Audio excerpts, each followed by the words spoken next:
After completing this video, you will be able to create a capitalized asset manually and understand the key asset attributes. Let us navigate to the Fusion instance. Go to Fixed Assets application, click on Assets, go to Task List, click on Add Asset. Note that all the attributes in this Add Asset dialog box are mandatory. Asset book is similar to business unit in AP and AR module. So for any asset that we create in FA module has to be associated with an asset book. Let us select US Corp as an asset book. We are going to create a capitalized asset. So select asset type as capitalized. Capitalized asset is a ready to use asset.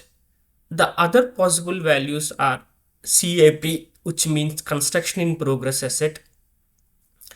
CAP asset don't have any cost and they cannot be depreciated. Expense asset, this will have cost, but they will be depreciated immediately when the asset is added. If you want to track multiple assets as a group, then select asset type as group. We want to create a capitalized asset, so select the asset type value as capitalized. Every asset has to be associated with an asset category. Asset category field is a key flex field. Click on it. It has two segments, major category and minor category. Select the value. We are going to create a truck, so select the major category as vehicle and minor category as heavy. Give a description, truck 20. This is the cost of the asset, $50,000. Units is the number of assets or quantity of the asset that we are creating. Now we are creating only one truck in fixed assets module, so give the value as 1. Expense account, this value we didn't enter, it got defaulted, so this will get defaulted from asset category. In asset category definition, expense account is already defined there, so that's how this got defaulted. We will look into this in detail when we go into the setups videos. And from meaning perspective, expense account is the account which will be debited when we run the depreciation. So when we run the depreciation, when value of the asset gets reduced, right, that value will be debited into this account and it goes as expense into the income statement. Location is the field, which means that once this asset is created in Fusion, in which location of the organization this asset will be available. So this is also a key flex field, and aliases are defined to select the values easily. I'm selecting this location, click OK. So this truck 20 is going to be available in the USA, California, Redwood City location. We have entered the required information, click on next. We need to enter some more information. Asset key is also a key flex field and this is also a required value. Let us select one of the value in random.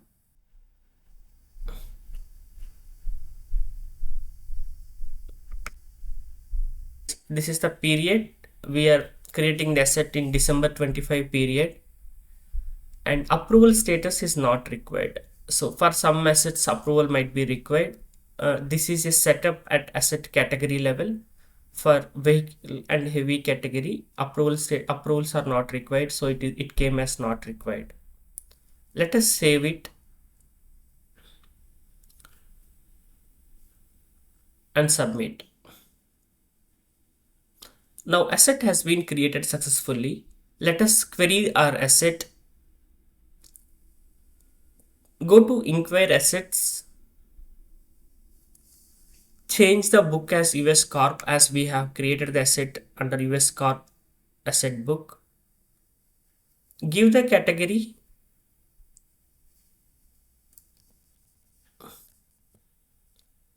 and description. Truck 20 was the description that we have entered. Click on search.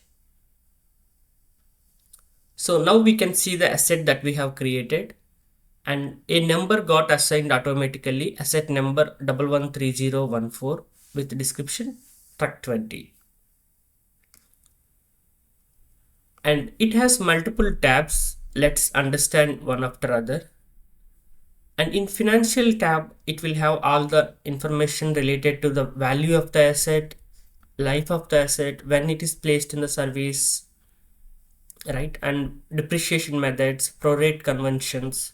We will understand them in detail. And descriptive tab, it will have the details, which are additional information for the asset. In source lines tab, this asset we have created manually. Let's say if this asset is coming from invoices, in real time we buy the truck from the supplier, right? So we create a PO, and then we rise after that truck is received, we will be creating an AP invoice, and then we will make the payment. And if that is the flow through which this asset is coming into fixed assets module, then there is a process which we will cover in the next video.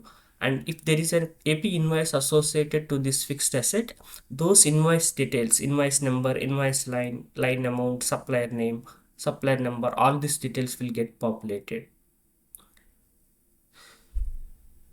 And in assignments tab, it tells us the location where this asset is associated with, right? We have selected the location as USA, California, Redwood City. So those details will be available here. Cost history. So here we have created the asset for $50,000, and it will have original cost is the same, and recoverable cost will be this cost minus salvage cost, which we will discuss later.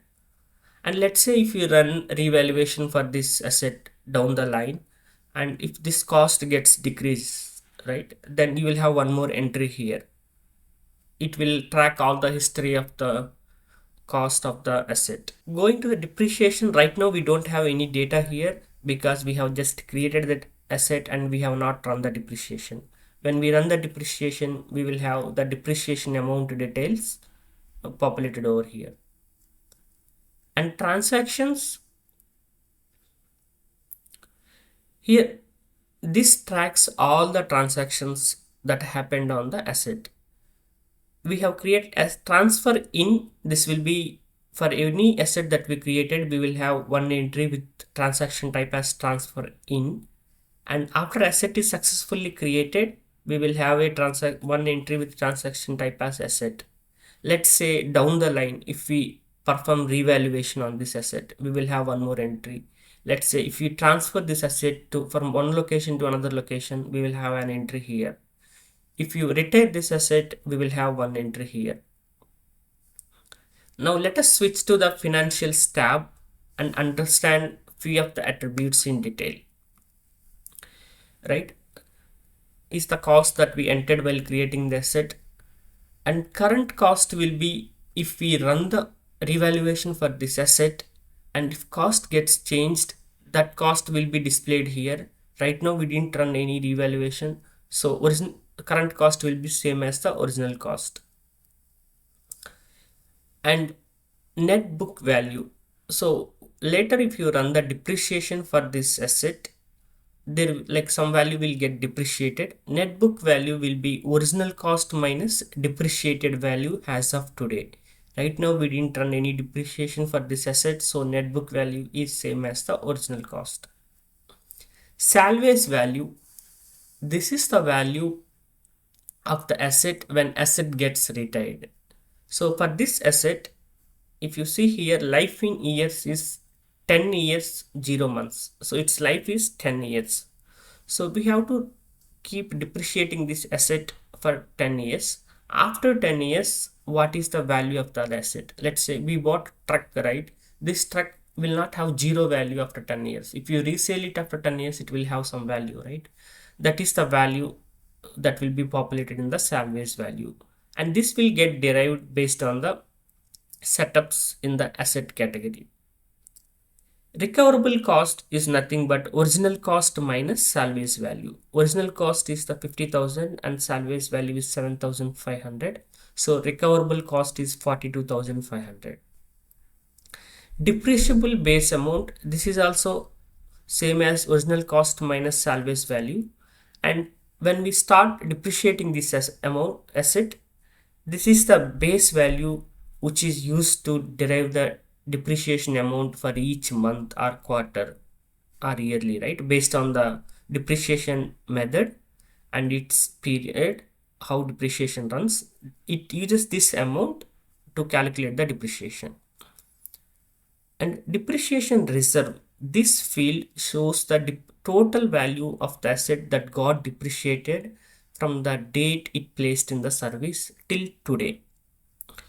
YTD depreciation will display only the depreciation of the asset in the current year. It won't consider the depreciation that happened in the last year and before last year. Let's say if there is an asset that is placed in service 3 years back, depreciation reserve will show all the value depreciated from the time it is placed in service, whereas YTD depreciation will show only the value depreciated for the asset in this year as of today.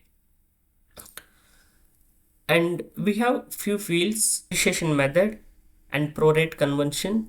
These two we will discuss in detail when we get into FS setups. To summarize, we have created a capitalized asset. We have understood the key asset attributes. These are the key asset attributes that we have gone through.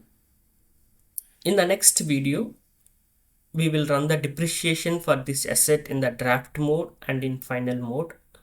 And we will submit the create accounting process and verify the accounting entries for the asset creation and asset depreciation activities.